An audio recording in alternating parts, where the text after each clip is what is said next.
and the topic is marriage. Um, when it comes to marriage, there are so many different complexities that we have not been educated on or not educated properly on. And so I was watching a video today, and on that video, there were mixed reviews. And some of the mixed reviews were what, comes out of a divorce. And so I felt like it was necessary to hit on several different components as it relates to marriage, but before you even get to that point. And these are the complexities that surround marriage from an unhealthy place. So, when you consider marriage, you typically are going to have two individuals that are bringing together two individual perspectives. So, as you are bringing together two individual perspectives and ways of doing life, you're going to have some type of friction at some point. And so, because you can expect that you're going to disagree at some point in time, there should be some type of blueprint that you utilize and have come to agree upon from your dating or engagement phase. This does not happen a lot of the times because what happens is you have two individuals that are coming together that are coming from two broken places and trying to merge together to create something that is wholesome when neither one of the parties has come from a background that is wholesome. And then from that result of two unwholesome people coming together, they start to procreate. And as they procreate, the cycle continues. And so this is what defines the complexities within a marriage. So, um, in considering this, the video was talking about divorce. And it was talking about how men really don't have any type of valuation in marriage. And that couldn't be further from true. Scripturally speaking, it says that he who finds a good wife finds favor in our Heavenly Father, that being first and foremost. Also, with that, most males are not, that are married, are not coming home, cooking, cleaning, making sure that the kids are together, making sure that schedules are managed, making sure that the budgets even are managed or maintained.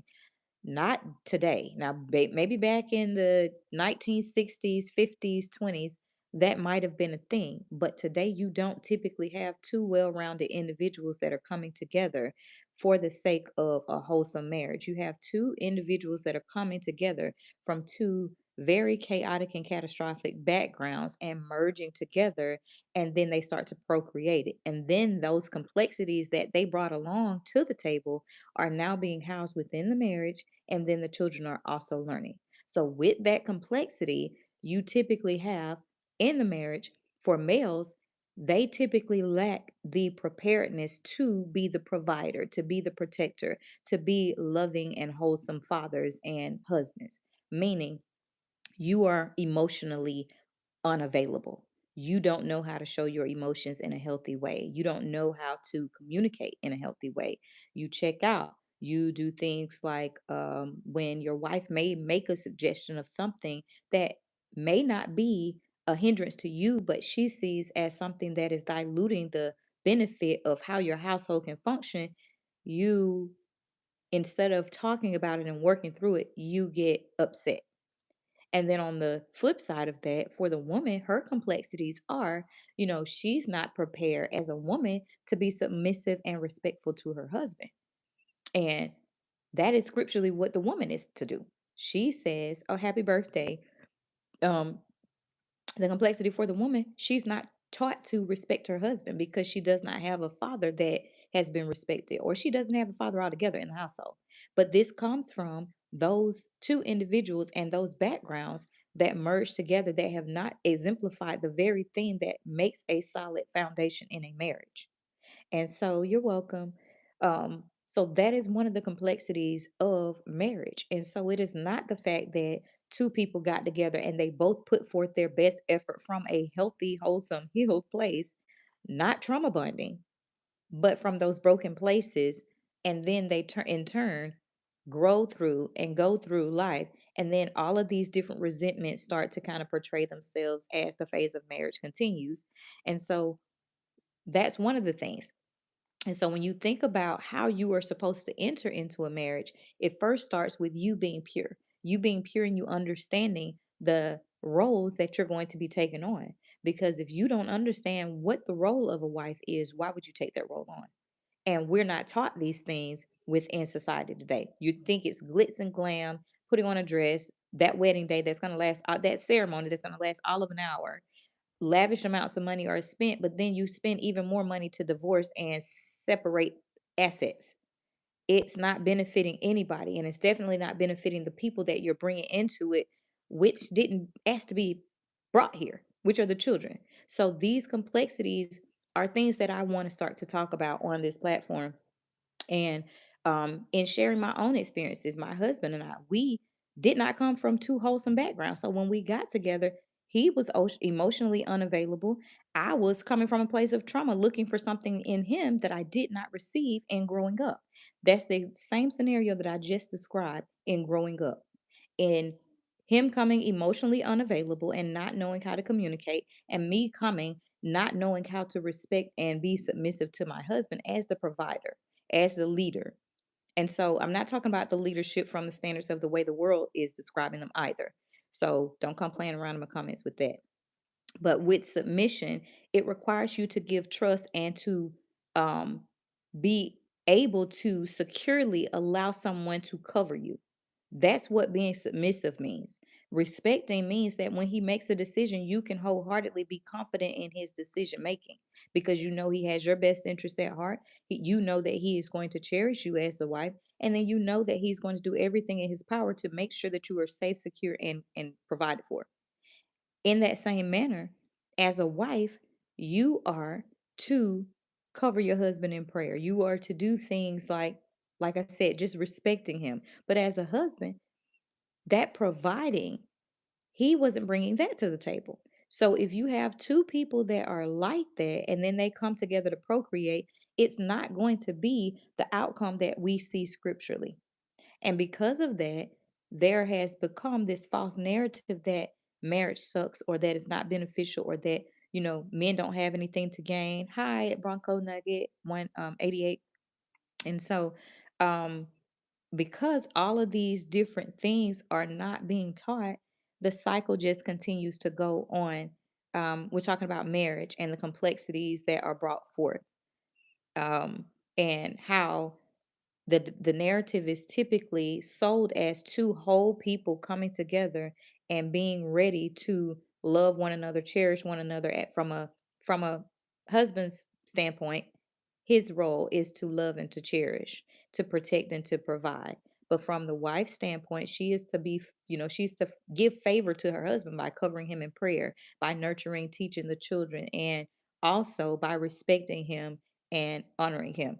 But we haven't been taught these things. And so, because of that, all of these different complexities are now showing up, and people think that it's just something that's beginning, but that can be further from the truth. The, the narrative shifted when the dissection of the different things that we were supposed to be bringing to the table was done away with. When you had the woman being loved, being cherished, being provided for, and the men weren't. And I'm not saying this is everybody, so don't come for me in the comments either. But men were providing. They were going out and whatever it took to make sure that their household was secure, they were doing. But when that narrative shifted, and then the mothers then in turn had to go out and do part of that, that's when things started to become problematic. And I'm not saying that women back in the day didn't have some type of business savviness or, know how, because they did. Women have always baked. Women have always been nurturers and have helped women in the community or done ministry work in the community. That's always been a thing.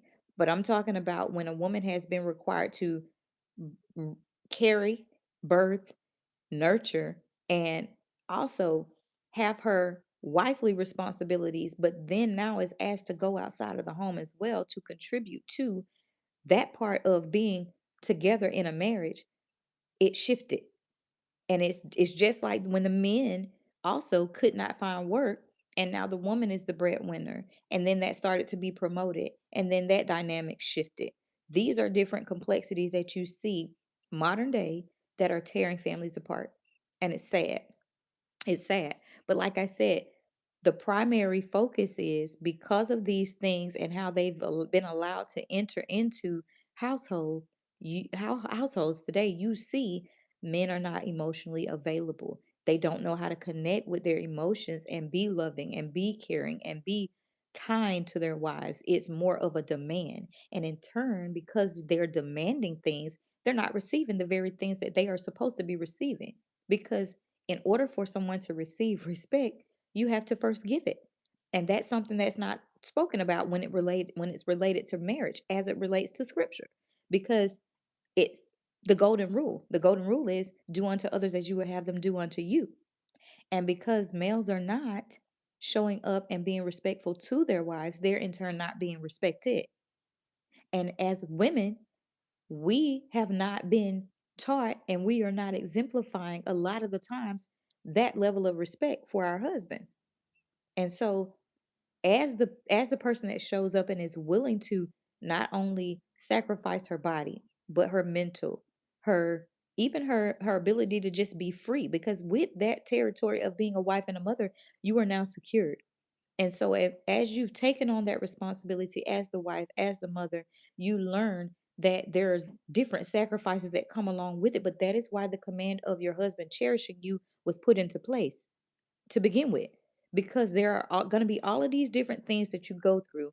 But if you're not cherished, if you're in a marriage and you're always giving a part of yourself, but you're never receiving that same type of love reciprocated back or being cherished like you're told to be cherished, you're looking for something that you know you're worthy of having and that your father has said that you're supposed to have, but you never receive.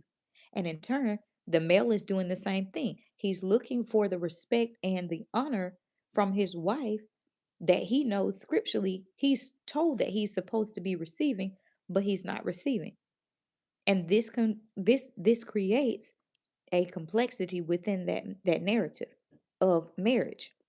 And so by design, a woman is emotionally sensitive. She's built that way.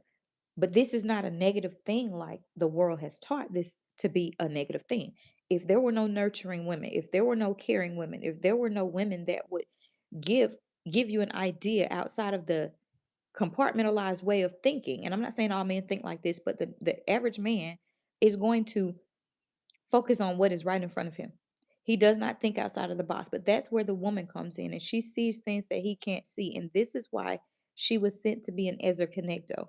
That's to be an aid, that's to be a rescuer, that's to be that person that brings something to the table that the male never brought to the table. And so that was lost in the translation of scriptures with what the woman actually is supposed to be.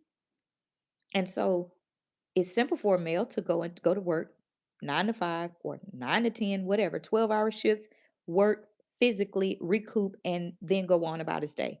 Women are not built like that. With women, their bodies break down hormonally, physically, mentally, and emotionally. We'll start with the first of the two. Mentally, she breaks down when she doesn't receive what she's supposed to get as it relates to her emotional state. If you have a woman that is not emotionally secure in her relationship, she is less likely to be able to respect or honor her husband. And this is where that emotional soundness comes in marriage from the husband's perspective. You have to bring that to the table if this is something that you're desiring for your wife. If you are not showing up for your wife emotionally, you can't expect her. You can expect it, but 9 times out of 10, you're not going to get it.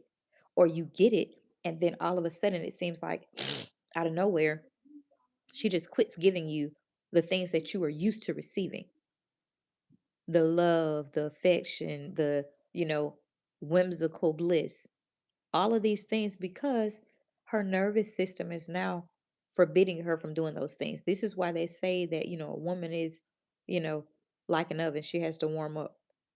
But a male, it's like a pot of boiling water. It just kind of happens, right?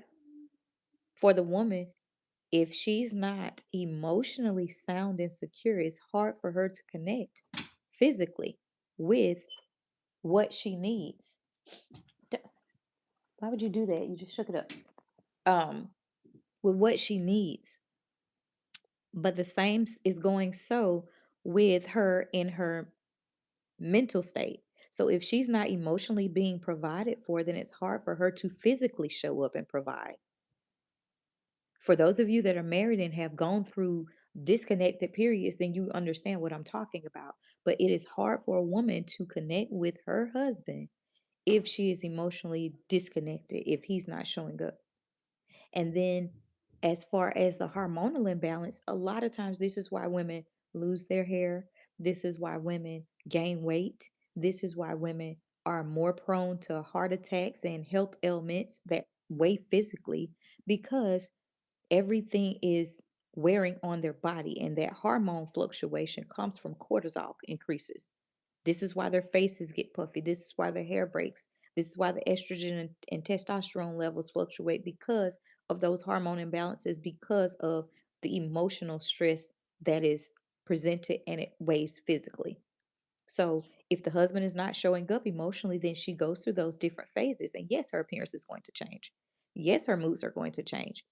Yes, there may seem like this is a completely different person, because it's not the same person. Because when you met that person, if you were emotionally serving and showing up, and then that goes away, she's now lacking something. And so, in that same sense, it goes the same for the males. Hypertension, being shut down, change in appearance, change in diet. They typically are going to get the so-called beer belly, but you're not drinking. Cortisol increase. That is what that comes from emotionally not being disconnect well, from emotionally being disconnected. And because you're emotionally disconnected, it is a lot of different things that you need to start to focus on. And those things are making sure that you're showing up daily for your spouse, that you're learning to work through those things and not just staying stagnant. And one of the things I really wish that I knew before marriage, which I didn't, was believe what you see before you enter in. Because when you are shown something by someone, you can't go based off potential. You may have someone that is loving, but just does not care to do the things that you enjoy doing.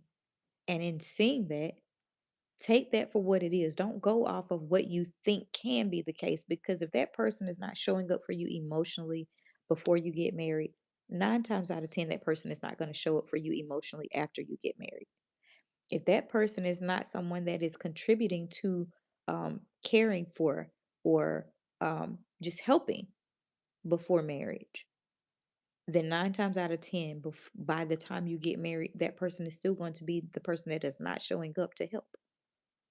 If that person is typically a taker during the dating phase and is not providing things without having to be prompted, that person is more than likely going to keep those same behaviors during that marriage. And so it's no different than the woman that is also the taker, that just looks for lavish gifts or looks for lavish things, or is not considerate of what it is that you're trying to do to prepare. And she's looking for these different ways to show up and just take things. If you have a person that's a taker while you're dating, more than likely that person's going to be a taker while they're in a marriage. Those signals of that, those characteristic traits do not change simply because you go and you say I do. Thank you so much, Gerard, for our um those things are not going to show up. They're just not. They're not going to show up in a manner that was non-existent to begin with. Because if a person is lacking something when they bring it to the table, how can they be expected to have it when they go into the next phase? Unless that person has done some work before you enter into that phase. And that's the part that is mixing. So when you're going through these complexities that marriage has and that people are facing, make sure you're ironing this stuff out to see if it's going to change. One, if the person is willing to change. Because if the person does not have a desire to change, then 9 times out of 10, they're not going to change. I don't care how much nagging you do. And this is why, scripturally speaking, it says, the woman that, um, a woman should not be like a constant nagging dripping.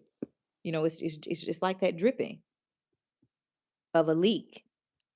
Have you ever seen a faucet that was leaky and how it just is aggravating? And so if you are someone that has continuously tried to change a person, stop. And if you are someone that has gone through an ordeal in your marriage and you see that you are facing these complexities that I've mentioned here today, such as for the males being emotionally unavailable and for the woman lacking the ability to show your husband respect and honoring him, those are things that you can choose to work on. But at the same time, if you're not receiving that, that's not scripturally a ground for divorce. But what you can do is you can start to accept that and work on things that you do enjoy. Just because they're not doing that in the marriage doesn't mean that you should be deprived of it either. That's another topic, and maybe we'll come back and do another, like a part two.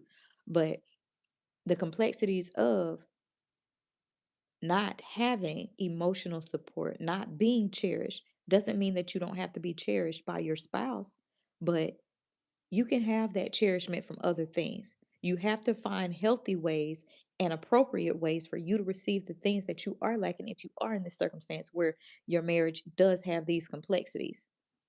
And so, with that being a complexity issue, you working through it, you putting forth the effort, you taking the time to dissect it, and not only dissect it, but say, you know what, this is an issue or a concern that I have.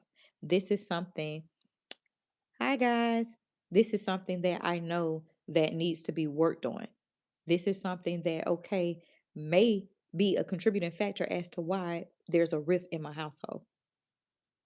This may be a contributing factor as to why our children are, sensing that there is some type of elephant in the room, the tension in the marriage, so to speak, after so long. Because after the honeymoon phase, if you've been married some time, then you know that whole little 5 year, 8 year, 10 year, 15, 20, so on and so forth is actually valid. Because once that dopamine wears off, what are you left with? You're left with the raw versions of yourself. Now it's not about how cute you are, how good you smell, how you showing up. It's actually about what you actually carry, what you're able to build off of. That foundation structure is now revealed. It's being pulled back. Those layers are starting to just reveal themselves in it and present.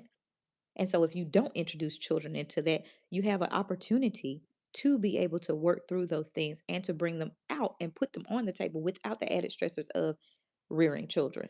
But in the case of you having children early on, my recommendation to you would be seek scripture and also make sure that you are not continuing in the same cycles that you grew up from that caused you to have this complexity in your own marriage. So if you came from a household that was disconnected because your father didn't really respect your mother and cherish her, but she was always the giver, then you're going to look for that, especially as a male, for your wife to do the same thing. And then if you're the daughter, you're going to be looking at your husband as if this is acceptable when it's something that our Heavenly Father never instructed a husband to do. Instead, it's the opposite. And so, if you know that these things have been the case while you were a child, you need to talk about these things. This is why it's important for you to know what the family dynamic is when you go and you're dating someone. When you're dating, you should be looking at the family history, look at the divorce rate, look at how close the children are to the parents. Which parent do they fancy? How is the parenting style? What types of behaviors are the siblings presenting? Is everybody married in the household? If your spouse is one of three, how many are married? If the parents are still married, if the parents are divorced, what rate went on to be successful in marriage? All of these things matter. All of these things matter. They're contributing factors as to how successful your house is going to be, because the first example of loving someone a child gets or receives is going to come from their parents. And so your responsibility as a parent is that much more important. And it's imperative that you exemplify the very things that you desire for your children to have. So if you desire your children to have a loving, nurturing, warm, and safe home, you have to first exemplify that in their home, in their upbringing, in their teaching, while you're stewarding over them, preparing them for the different roles in life that they're going to have. And so the testimony surrounding that is, I didn't have those things. So as a um, child who had two parents that suffered from substance and use, I looked for security.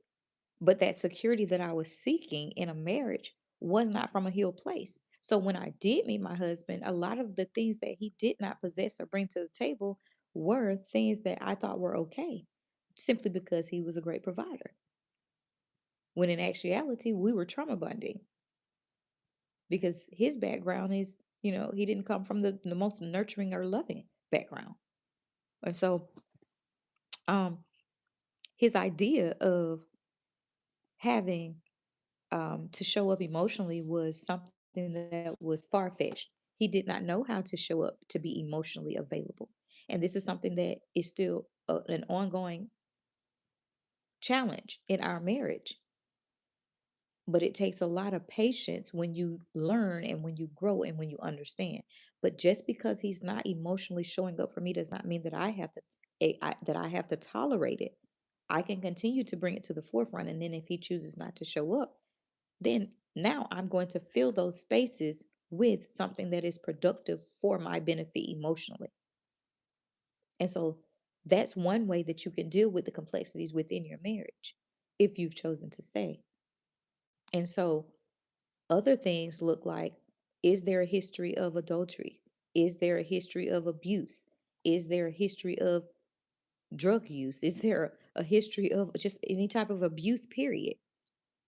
Because if those things are likely, then you have to realize that your DNA carries everything that you've gone through. This is it's literally serious when it says that your DNA really carries everything, every trauma that you've had. This is why it's imperative for you to go through a healing process, because when you heal, it literally changes your DNA. It changes your DNA. It changes who you are. It changes how you think. It changes how you eat. It changes your sleep pattern. It changes the way that you see yourself. It changes the way that you see others. It changes all of these different components, and it's a reason for that. It's a reason that he tells you to focus on what's good. And when I say he, I'm talking about our Heavenly Father. It's a reason that our Heavenly Father tells you to focus on the good things, because in doing so, it takes your mind to a happy place. You're not walking around miserable. And it's a reason that he says, use your gifts, because in you doing something good is going to take you out of a place where you're starting to turn bitter and toxic and just dwelling on that one thing that you don't have the ability to change. Because in a marriage, you can want what's best for your spouse all day long. But if your spouse doesn't see that as important or imperative, they don't have to change that. They're not going to be willing to change it. And if they do, you'll never know if it was a natural response or if it was something that was just forced by the way of you nagging. And so, my advice to women, if they show you who they are, believe who they are. If you show up and they're nothing but taking, they're doing nothing but taking and exemplifying these things through the dating phase, run. That's not the type of husband that's going to be very giving or attentive. If they're only self seeking, all of those are red flags. And the same goes for the male. If you see that a woman is only after things and not really showing up to be compatible for you or to help you grow, that's a red flag.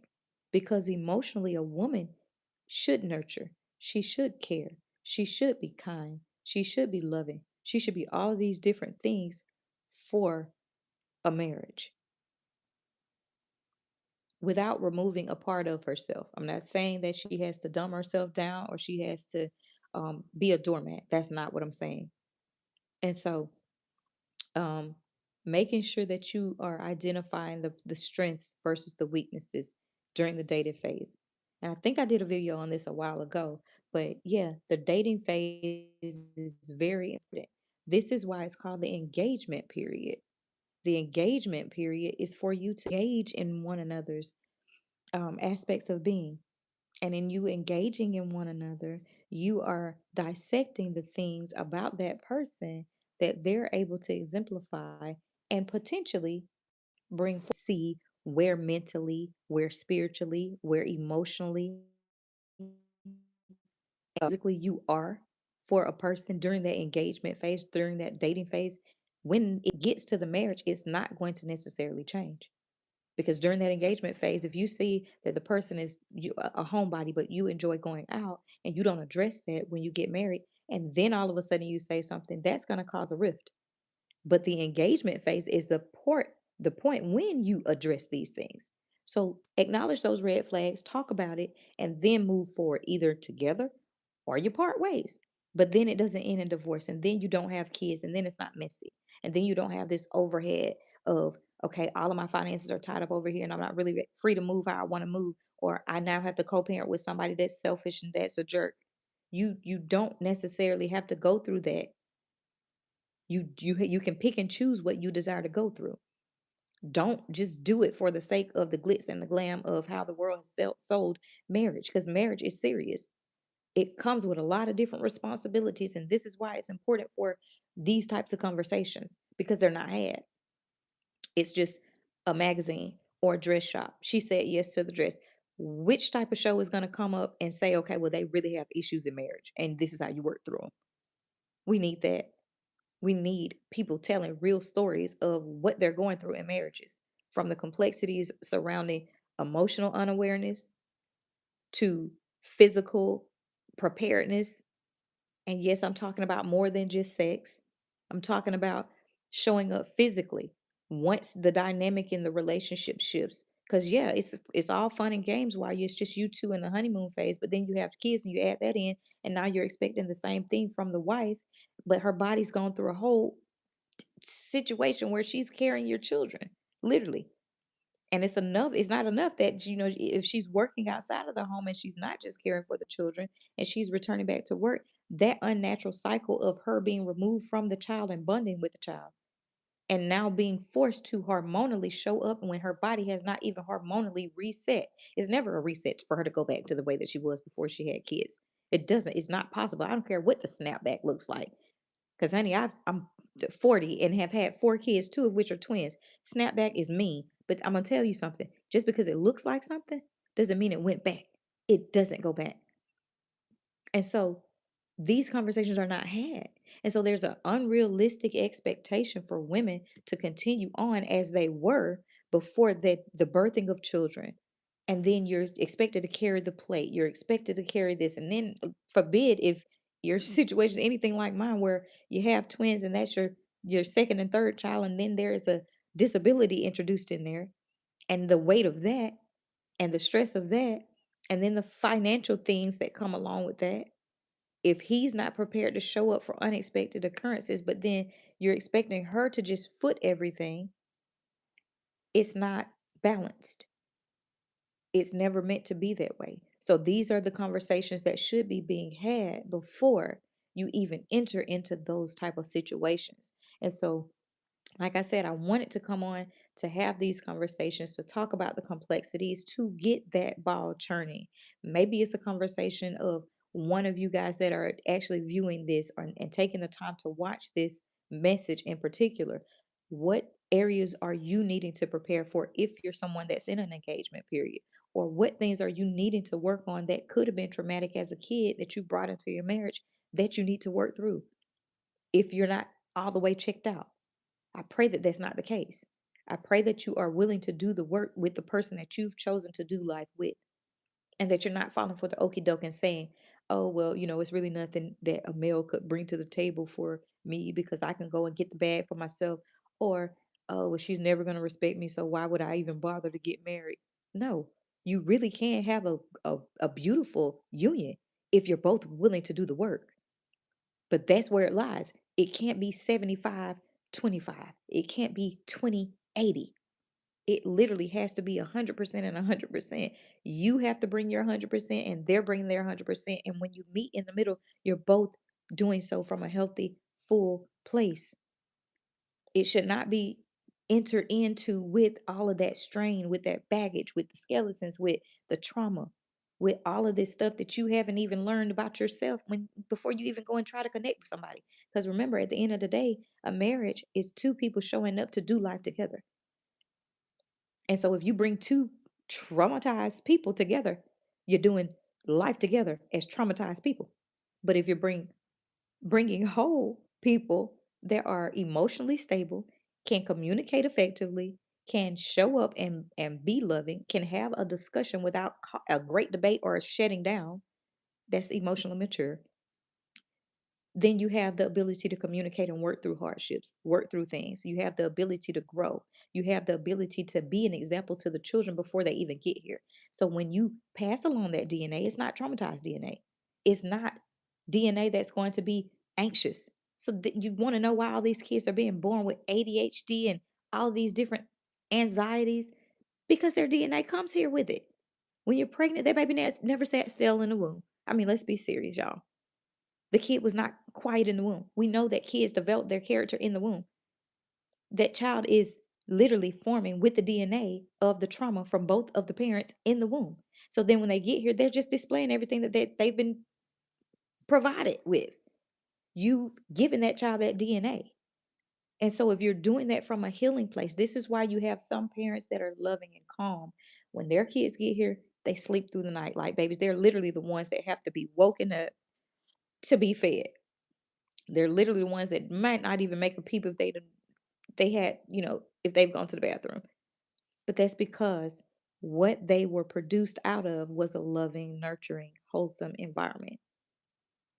And so examine the complexities in yourself, talk about these things with your spouse, and as always, pray about it, because our Heavenly Father is the author and the designer of marriage. He wants it to be something that's beneficial, He wants it to be something that's enjoyable.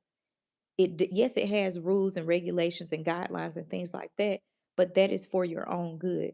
It's a reason that he says for you to remain pure and whole before you even give yourself to someone, because in doing so, in that purity phase, you are learning how to communicate, you're learning to love, you're learning to trust, you're learning to be faithful, you're learning to show up and be selfless without holding a grudge or feeling like, you just want to be haughty because you got to do something for somebody else. You're learning that. And so, in you remaining pure before you start to date, you can learn what red flags look like. And then you can also stand up to them too. Because it's one thing for you to just recognize it and be like, oh, I don't want to really say anything because, I just have faith that it's going to be some potential. No. If it's a red flag, you need to address it.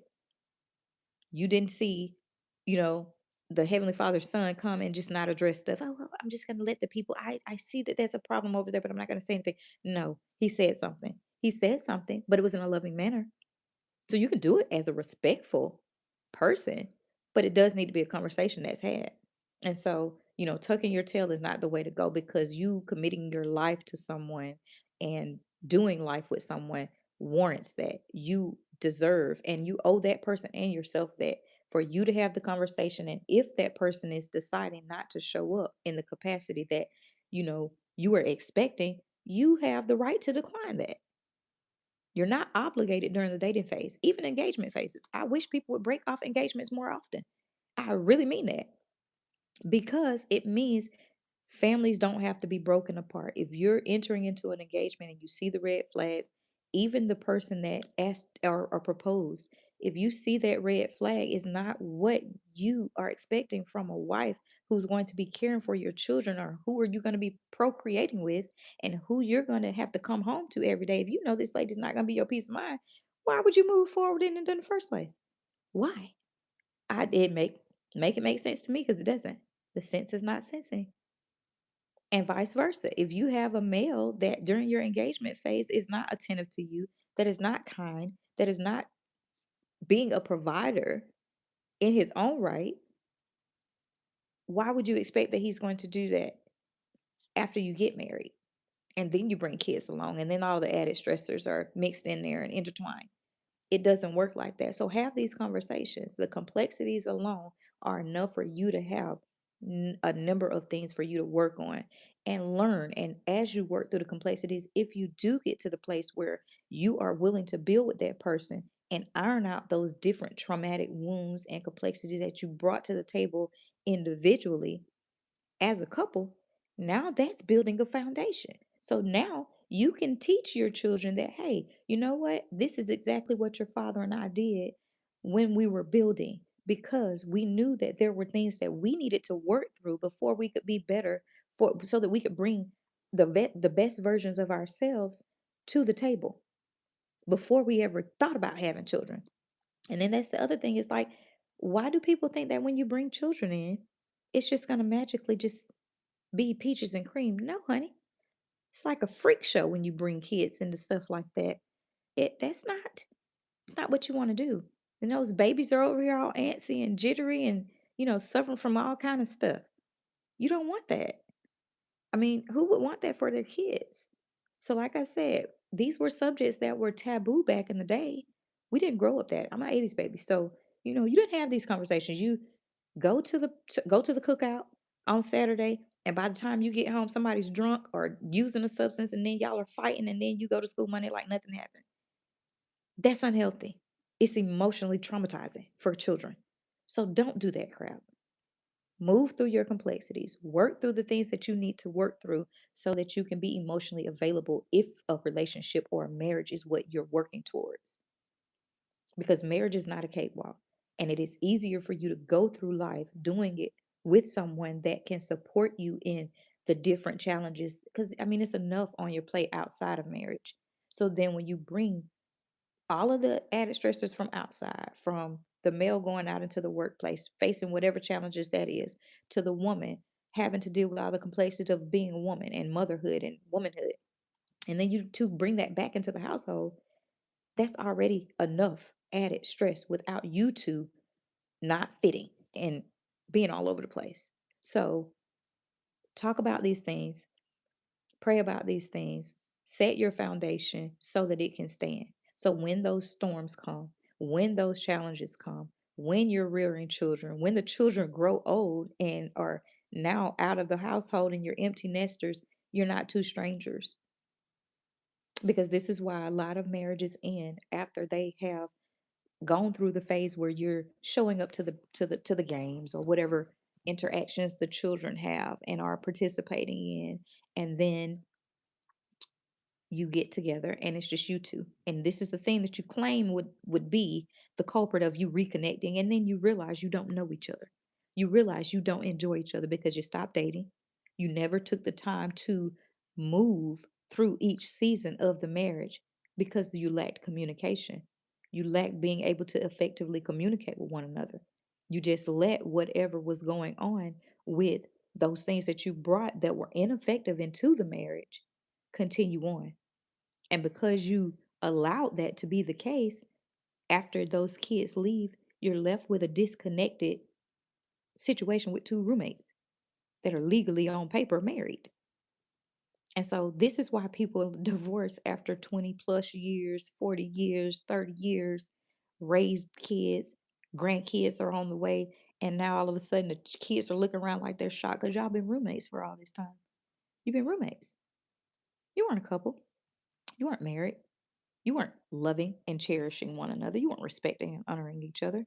You were merely staying under the same roof, eating meals together. Roommates do that. That's not loving. That's not cherishing. That's not respecting and honoring. That's not covering in prayer. That's not allowing your husband to find favor in you because he found you as a good wife.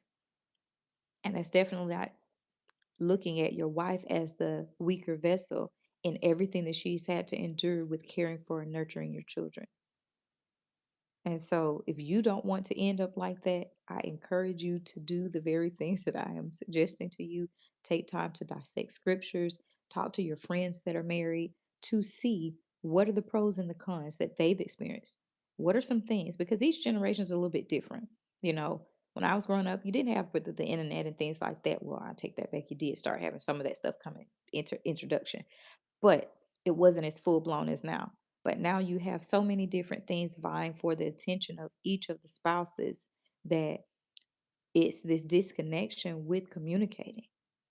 And if you can't communicate, then you how can you simply work on something or work through it? You can't. If no conversations are being had, what improvements can possibly be coming? And I'm not talking about texting. I mean, it would do you better to just go ahead and write a cute little love letter. At least you're working on your penmanship and your communication skill as far as writing out and finishing your thoughts, not short text. It used to be shorthand, but now it's short text. People talk in text sometimes that drives me nuts. But completely off subject. But yes, um, you have to get to a place where you are willing to do the work and make sure that that person that you're choosing to do your life with and you're choosing to love or you're choosing to respect and honor is going to be able to fill their role in that same likeness, because in that same likeness you're getting what you need and they're getting what they need. Okay. And so that's all I have for you guys. If you have questions about how you can reach me, you can actually utilize the information in my bio and we can set up a one-on-one time to talk about, the different complexities that you may be facing, or setting up a one-on-one to see what types of things you need to work through individually before you even visit collectively. Because a lot of times with my um, clients, I like to tell them you have to first do the work on yourself before you move forward and try to incorporate someone else to do work with. So, um, like I said, the information is in my bio. If you have supported or liked or commented or subscribed in any way on this platform, I'm grateful for you. And as always, when I'm wrapping up my lives, I like to give a shout out for all of the places that our Heavenly Father has allowed this platform to make impact on. So drop me a heart if you are from any of these places. So of course, US, Brazil, South Korea, Canada, UK, Philippines, India, Uzbekistan, Germany, South Africa, Ukraine, Vietnam, Trinidad and Tobago, Japan, Indonesia, Turkey, Australia, Iraq, Algeria, Bangladesh, Russia, Belarus, Colombia, Mexico, Italy, Syria, and Jamaica. So if you are from any of those places, please leave me a heart. Otherwise, I'll open it up for questions for the last 5 minutes or so, and then we'll wrap. Do you guys have any questions or comments about the complexities of marriage and how you should go about a conversation if you are facing these challenges in your marriage? Do we have any questions?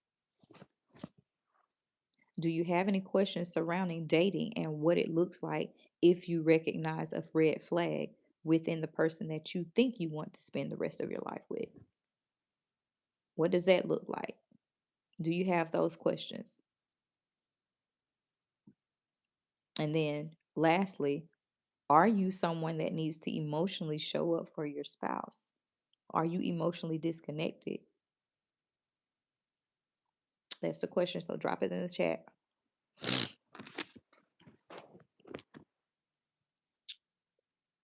How are you showing up for your spouse? How are you choosing to show up for your spouse? What's one way that you can show up for your spouse? Today is Sunday, first day of the week. So, how are you choosing to show up for your spouse? How are you choosing to emotionally show up for your spouse this week? What's one thing that you can do to emotionally show up for your spouse?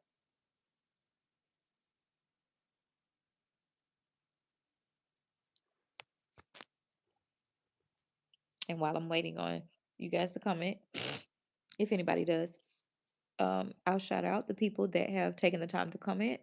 So thank you at Wilburn one, and it was their birthday. So, and I said happy birthday. You're certainly welcome. At Bronco Nugget 88, I'm glad that you were here, and thank you for taking the time to comment. At Pi 56 56 8, I'm grateful for you as well. Thank you for showing up. At Gerard For R, thank you for the in-kind donation. Um, at Himothy Edits, MEX, thank you for joining. At Messiah 7462, thank you. I remember you from last time. Um, at him, my friend to you, thank you so much. I appreciate it. Okay, but yeah, guys, so I don't see any comments or questions, or at least they're not showing up on my end. So if you have those questions, you can reach out to me with the information that's in my bio.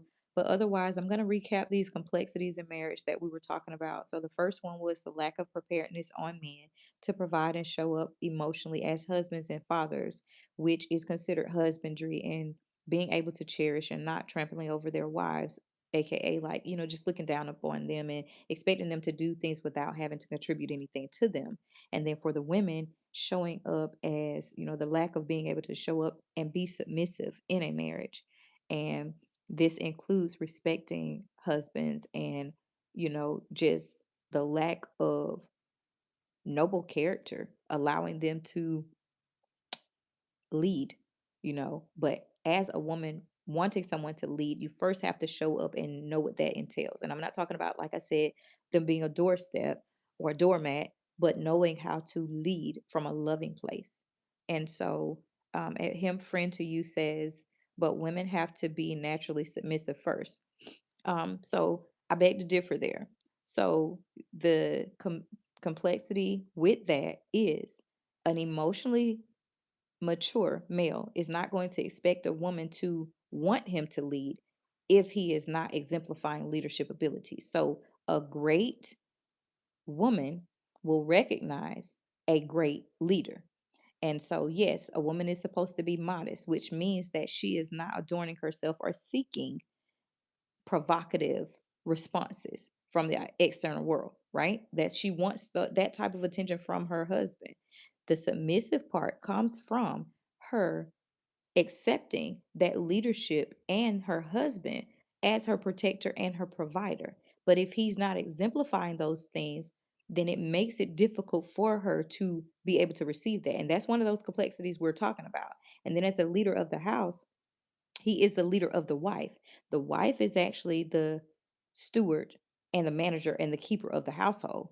That's another situation that, and I've talked about that before on another message, but the woman is actually the one that's in charge of making sure that the household is stewarded well. She's the nurturer of the children. She's the teacher. She's also the one that multiplies everything that he brings to the table. Now, there should not be any decisions made without the two of them coming together and there being a final say. But then that goes back to that whole respect and leadership role. If he's not exemplifying that, then when I say provider, um, all attributes. Yes, I'm talking about all attributes. All attributes. And this is what I'm saying. This is the complexity around how the world has sold this idea that marriage is supposed to just be you show up and it's a party. It's not. The woman has a responsibility and a role that hasn't been taught, just like the male has responsibilities and roles that haven't been taught. So, provider wise, and I shared this at the beginning, and I will try to post this video soon so that you can go back and catch the first part. But the male portion, if he's not emotionally able to cherish the wife, then naturally her ability that she's supposed to carry to be able to bring forth life, to be able to be loving and caring, and to be that gentler spirit, she doesn't have that safe place to do that. And because of that, then it's lacking or it's missing within the dynamic of marriage. Just like if he is not able to provide, then if she's forced to go outside and carry the weight of providing life and then nurturing and then caring, but then also has to work a 9 to 5, then that complexity is going to be present in within that household and that narrative. Men carry seed, the women carries the egg. It is a duality that has to take place. You have to have both the seed and you have to both have the egg. The woman incubates that life. If the woman's body is not in a position to bring forth that life, she miscarries. And see, this is like a thing that needs to, and I'm glad that you're commenting because we can talk about this. They both have life. And so, if you want to go scripturally, this is why in the book of Leviticus, chapter 23, it tells you that during the cycle of a woman's impurity, which is her menstrual cycle, she is to be considered unclean. Why? Because uncleanliness is defined by blood and life. And so when she's doing that, when she's on her cycle, this is actually the whole cleansing of that life not being fertilized. So that is what that means. So, yes, he does have the seed. And so the sperm, because you said actually the life is in the sperm, the woman just keeps the life in the right environment for the baby to grow and be safe, but the man carries seed. No, sir. It literally is an egg in the woman, and it has to be the second portion which determines the sex. So the male actually carries the sperm that is going to determine the sex of the child. This is why his sperm is X and Y. The woman carries the X. So the sex is being determined by the male sperm. So we're taking this back to, you know, now we're going back to genetics and with the chemistry and all that kind of stuff. But that's what happens. And so, yes, she has numerous jobs within bringing forth that life. Not only does her body have to be in a position to receive the sperm to determine the sex of the child that's being fertilized, but at the same time, if that body is not healthy and it does implant, then that child is going to, the body's going to naturally abort it. You can't allow um, a male to bring forth life. She brings forth the life. That's how that works.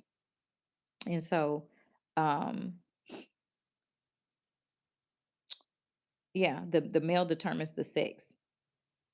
The woman carries the X chromosome. The male carries X and Y. So if you have an XX, that is the girl. If you have an XY, that is the boy.